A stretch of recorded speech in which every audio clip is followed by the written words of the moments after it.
Do you want to reduce your energy bills? Or maybe you want to use greener energy? Go solar and get a discount. Right now, Which members can get a 7.5% discount on solar panels and their installation if you use Heatable, a Which trusted trader approved service. You can also include a storage battery and EV charger, handy if you're looking at making the switch to an electric car. To make use of this exclusive offer, simply head to which.co.uk/solar-offer. That's which.co.uk/solar-offer before the 30th of September 2025. And if you're not already a Which member, you can grab a year's membership for 50% off the usual price. To do that, go to which.co.uk/podcast offer to get involved. Start your solar journey today. Go solar and get a discount with Which. The Bank of England base rate is falling, but inflation is on the rise. So which savings accounts are managing to offer the best rates? Welcome to Which Money. Hello, I'm Lucia Ariano, and joining us this week we have Matthew Jenkin from Which Money. Hello, Matthew. Hi there. And another familiar voice from NerdWallet, their lead writer, Amy Knight. Hi, Amy. Hi, lovely to be back. It's so good to have you back. Well, shall we start then by setting the scene? Matthew, do you want to just remind us what the base rate is, how it's set, and what happened with the latest decision? You'll hear a lot about the base rate on the news and might be wondering what it is.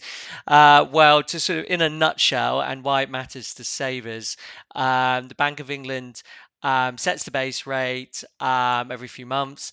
Their latest, the last time they met and made a decision was on the 8th of May, and they decided to cut it from 4.5% to 4.25%. And then you might be wondering, well, why does that matter to savers? Well, it matters because providers often they'll respond to any sort of movements in the base rate, and when it drops, it usually results in the interest paid on savings accounts dropping with it. And so the accounts that are affected the most are usually instant access accounts. They're usually the first casualties of any sort of base rate drop. And that's mainly because their rates are variable and providers can tweak them whenever they want. We've had 4 consecutive cuts since August last year. Amy, do you want to take this one? Have banks been anticipating the latest cut and already bringing their savings rates down? A lot of them have been, yes. People use this expression baked in to talk about inflation being baked into the economy, but also things like mortgage rates and savings rates. Some of the forecasts about what the Bank of England are going to do in the months to come are baked into the rates that are on offer currently. So yes, the latest rate cut in May was widely anticipated, and a lot of providers will have already priced that in. However, we think that there could be more rates to come, rate cuts to come. So if you're currently sitting there smugly thinking, oh, well, nothing's happened to my savings rate, don't count your chickens. Shall we talk about the savings rates then? Matthew, I know you've been doing some analysis on this. So where should we start? What can you tell us? Yeah, so as Amy mentioned, and you mentioned yourself, this is the fourth time since last summer that the base rate has dropped. Before that, it was going up and up, like 14 times it was increased by the Bank of England. And as a result of that, savings rates were booming. They kept going up and up. They reached like a peak of 6.2% back in October 2023. So that was brilliant news for savers, but since then they've been sort of coming down, and every time the Bank of England has cut their rate, banks have responded in turn. So I took a look at rates on all instant access accounts, which, as I said, are usually the first casualties, and I looked at those just over a week before the latest base rate cut and 5 days after.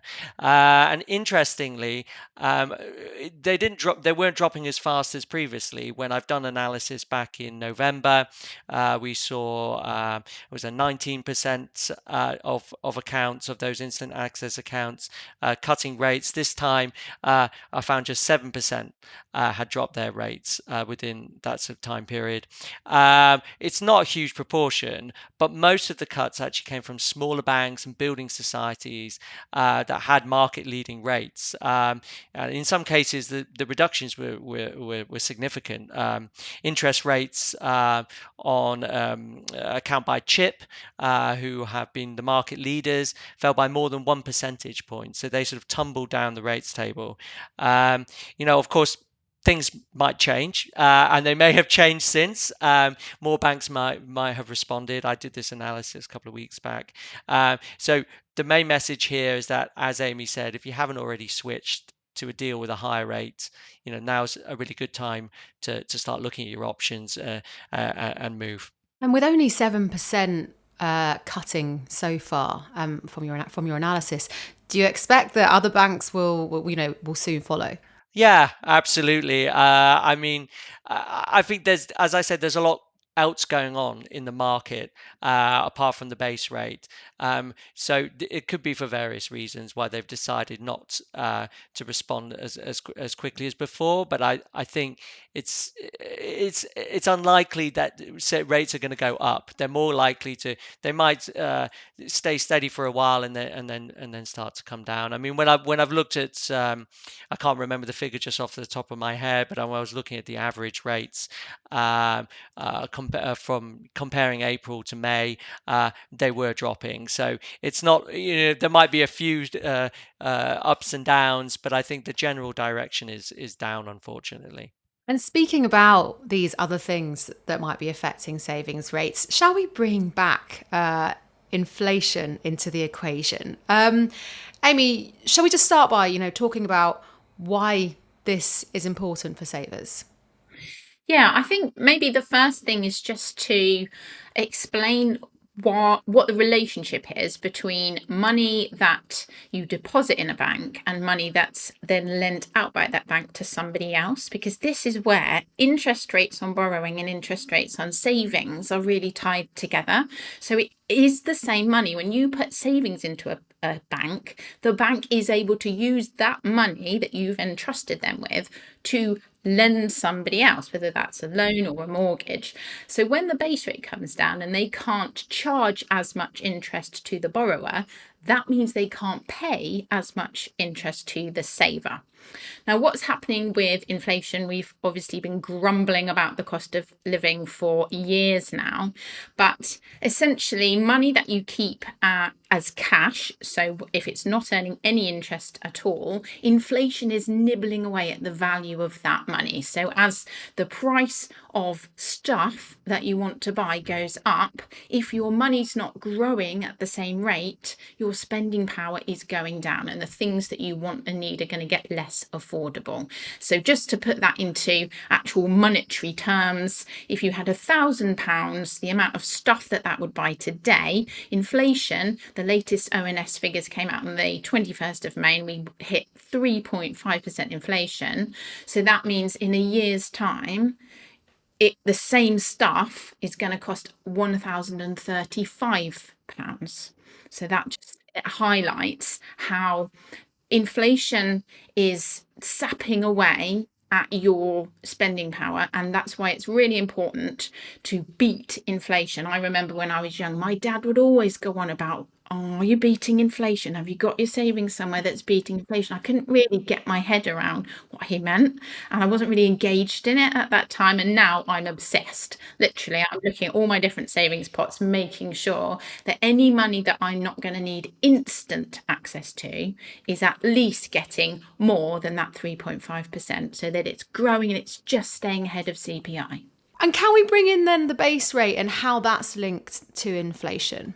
So the base rate is what the Bank of England use to try and balance the growth of the economy. That's a good thing. GDP going up is a good thing. It's not been doing very well recently.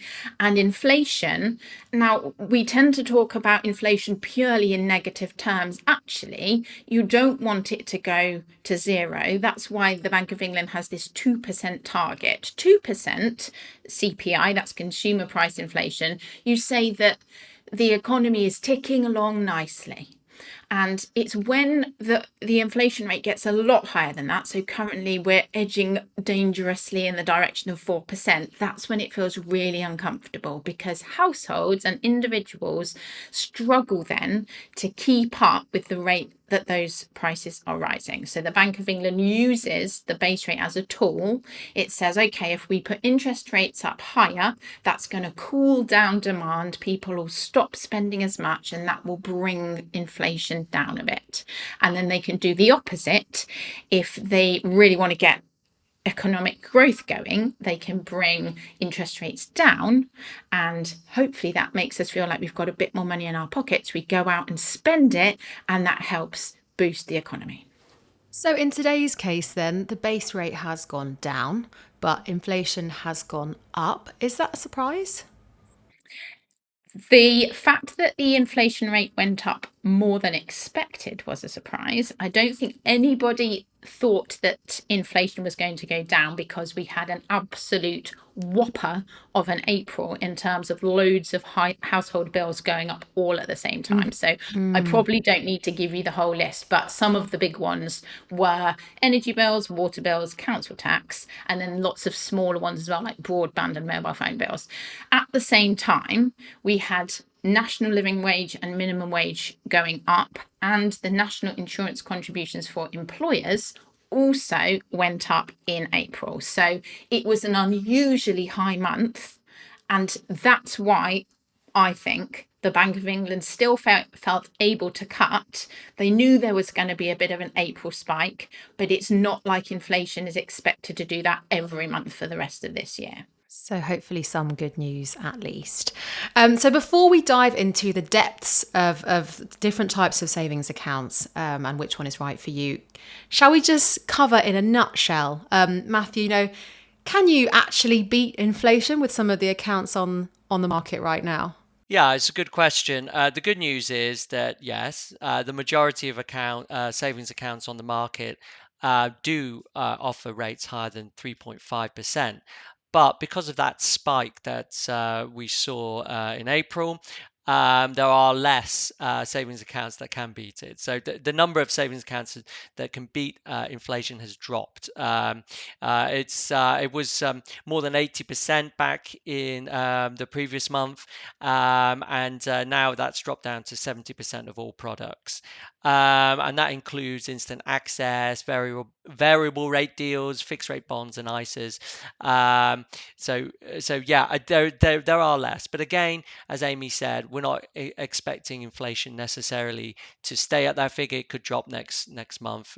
Awful April, as they dubbed it, had a major sort of hand to play in that. Well, after a quick break, we'll be back to dive into some of those types of accounts and help you decide which is right for you. Leaking roof? Car won't start? Needs to renovate?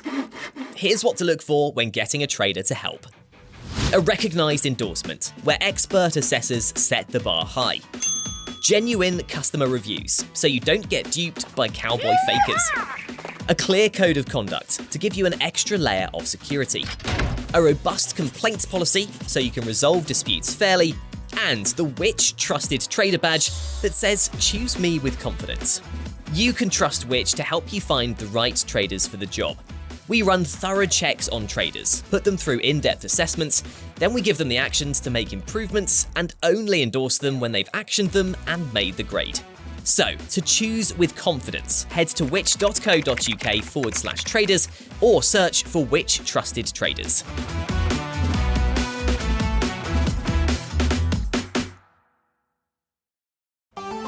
Welcome back. Now, before the break, Matthew was telling us about the best rates right now.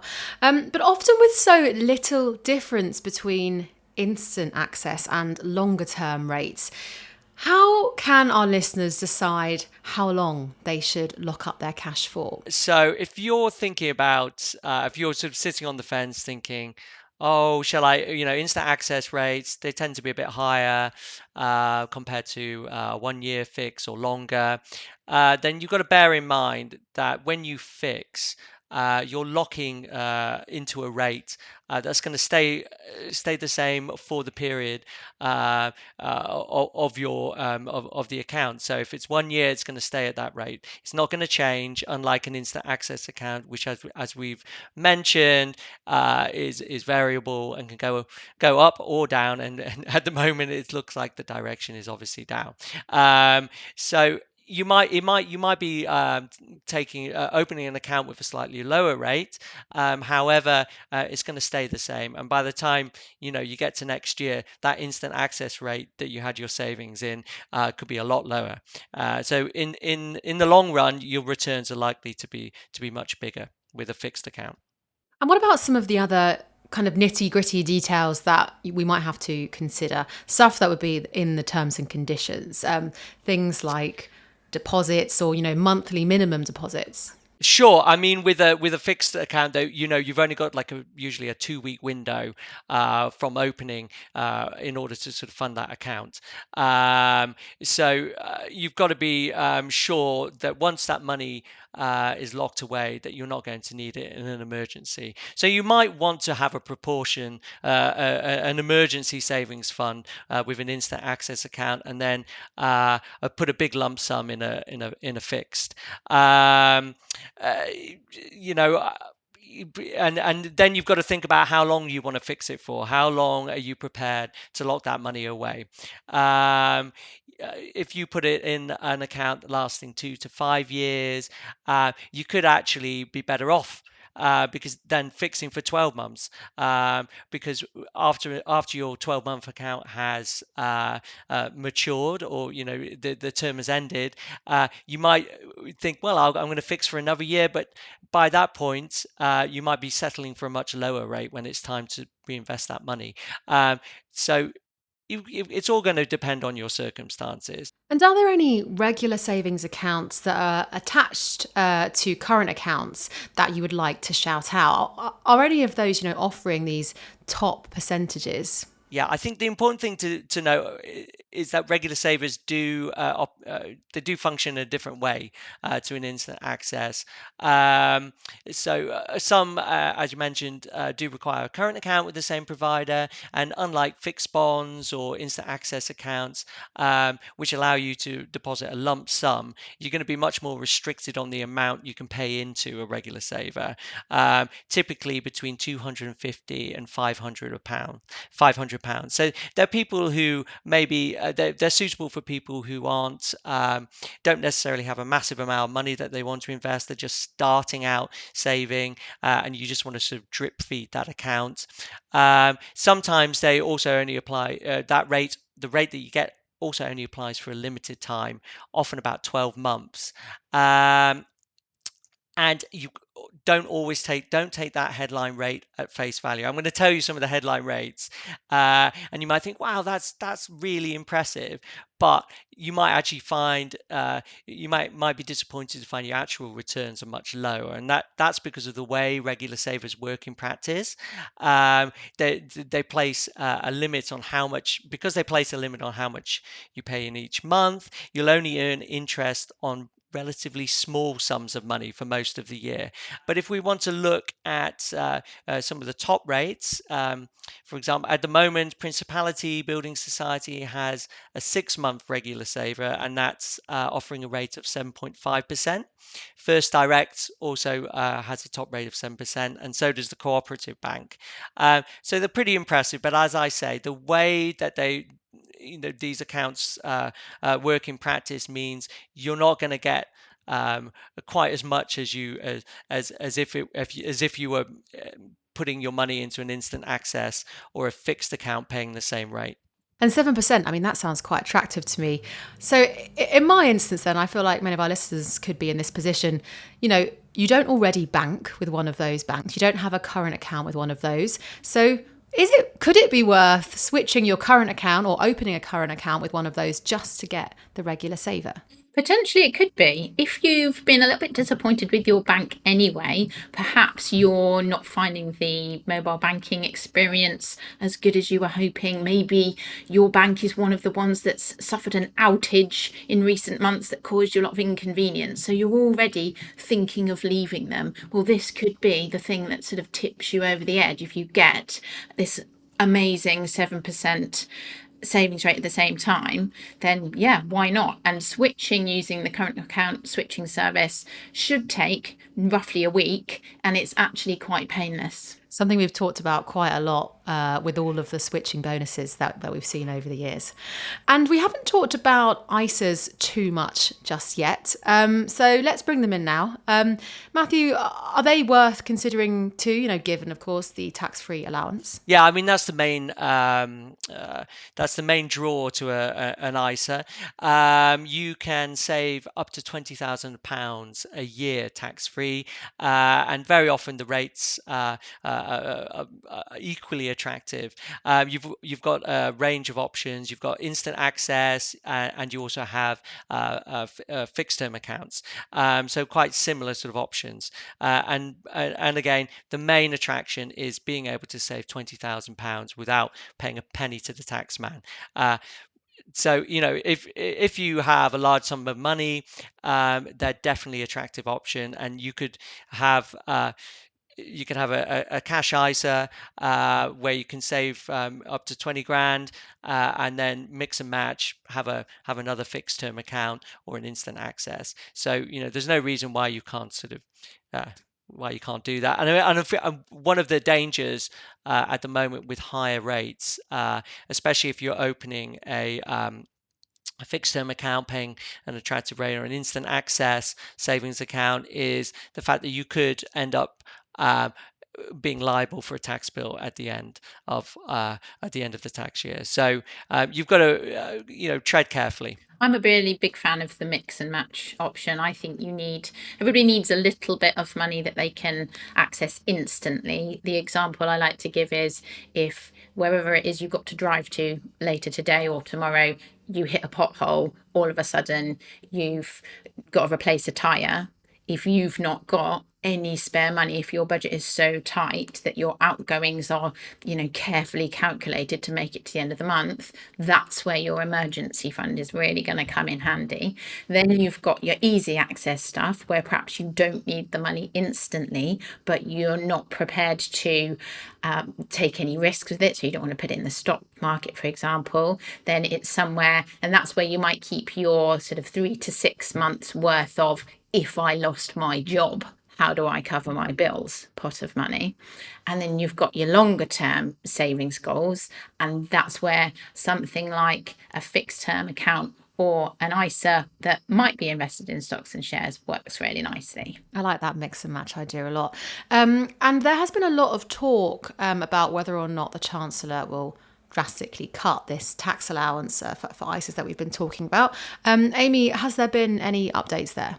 No major updates. There were lots of rumours circling about the cash ISA being axed in the spring statement, and nothing came of it. So for now, the conversation's sort of bubbling away still under the surface. The idea behind it is really that if we limit the amount that people can save into cash ISA, then if they still want to take advantage of the tax-free allowance, the stocks and shares option means that they've got to put their money into businesses. And if the government was to set something up where that money went to support British businesses, that could be a huge win for the economy. So there's logic behind it. Unfortunately, not every saver is comfortable with stocks and shares, particularly having just seen what's happened with the Trump administration and certain policies that really sent the markets doolally.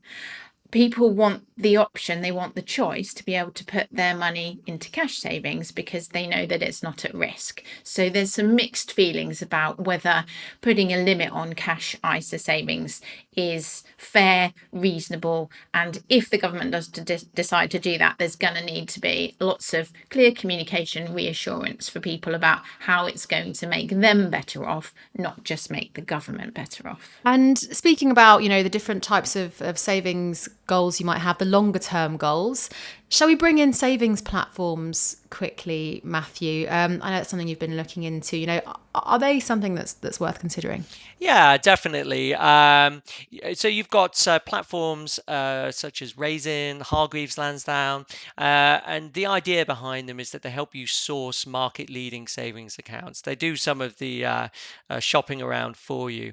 All you have to do is register, and once you've done that, you'll only have one set of login information to remember. Most platforms will contact you when any bonds that you've taken out for a fixed term bonds are set to mature, and that'll reduce your risk of your savings languishing in a low paying account. If you're like me, you've completely forgotten about where you put your money, and 1 year comes around, it's like, oh my goodness, yeah, it's coming, and then you just completely It's the forget to do downside. anything. Yeah, It's the downside to the mix and match, I suppose. You have to actually keep on top of things. that's it. I've set up a little folder in my inbox. When there was a flurry of sort of great rates, and I tried to move my money around, and then suddenly it was like, oh my goodness, where did I put it? Fortunately, most providers will, they will email you and give you a heads up. But yeah, savings platforms are one way to sort of take the stress out of that, and to jog your memory a little bit. And it also means you're not going to miss out on a top rate offered by a provider the platform doesn't include. However, it's still worth shopping around, and not just looking at the rates or rates quoted on the savings platform, as sometimes they don't always have the best rates. So you've got to do a little bit of your own homework too. And finally, then, to go back to a point we were talking about earlier on in the show, we're in this kind of unusual position with the base rate falling and inflation rising. And, also, we have just hit awful April. So what do we expect to come? I mean, I don't think we're not going to see rates rocket up. I think they could bump along for a while. And again, it's going to depend on, the base rate, how inflation's doing, and, the market in general. I think the general direction is going to be down. I can't see us hitting those, big, like 6% interest rates on savings anytime again soon.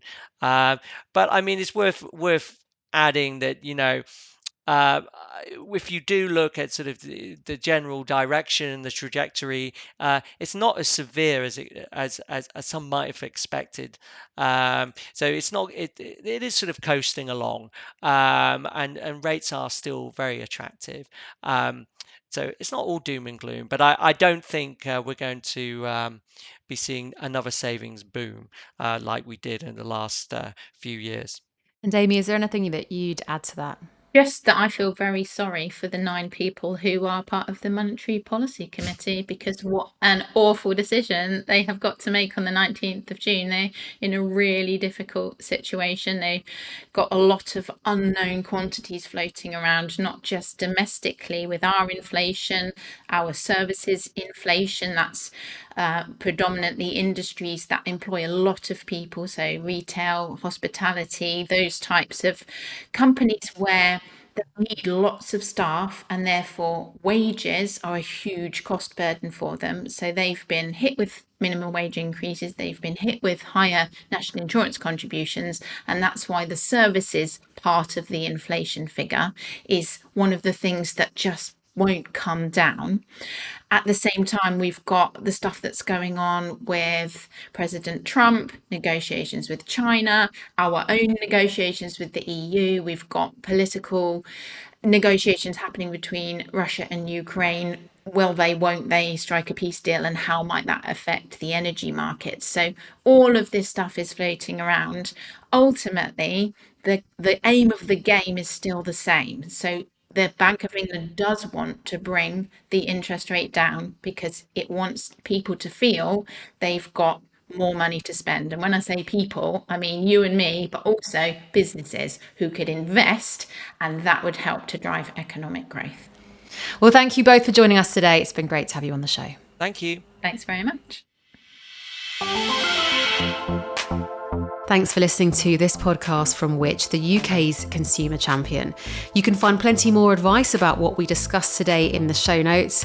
There you'll also find a link to become a Which member for 50% off the usual price, an offer exclusively available to you, our podcast listeners. Joining Which will not only give you access to our product reviews, our app, one-to-one personalised buying advice, and every issue of Which magazine across the year, but you'll also be helping us to make life simpler, fairer and safer for everyone. Don't forget to hit subscribe wherever you're listening. That way you'll be notified whenever we release a new episode of Which Money, Which Shorts, or any other podcast that we make for you.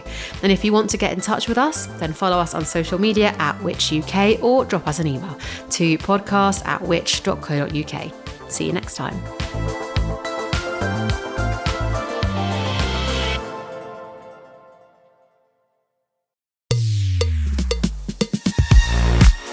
If you're enjoying this podcast from us here at Which, then why not become a Which member? Right now, we've got a special offer, especially for podcast listeners, meaning you can choose any of our 3 membership tiers for 50% off the usual price. Starting at just £39.50 for a full year, you can get Which magazine delivered direct to your door. For the same price, you could also choose a digital Which subscription, giving you access to all of our product reviews, the Which app, and the digital edition of Which magazine. What's more, you'll also be able to use the Ask Which service for personalised one-to-one buying advice. Or why not get a full access Which subscription for just £49.50 for a full year? Don't forget, that's 50% off the usual price. To join Which or to find out more, just head to which.co.uk/podcast offer. That's which.co.uk/podcast offer. Or click the link in the description for today's podcast for 50% off a Which annual subscription.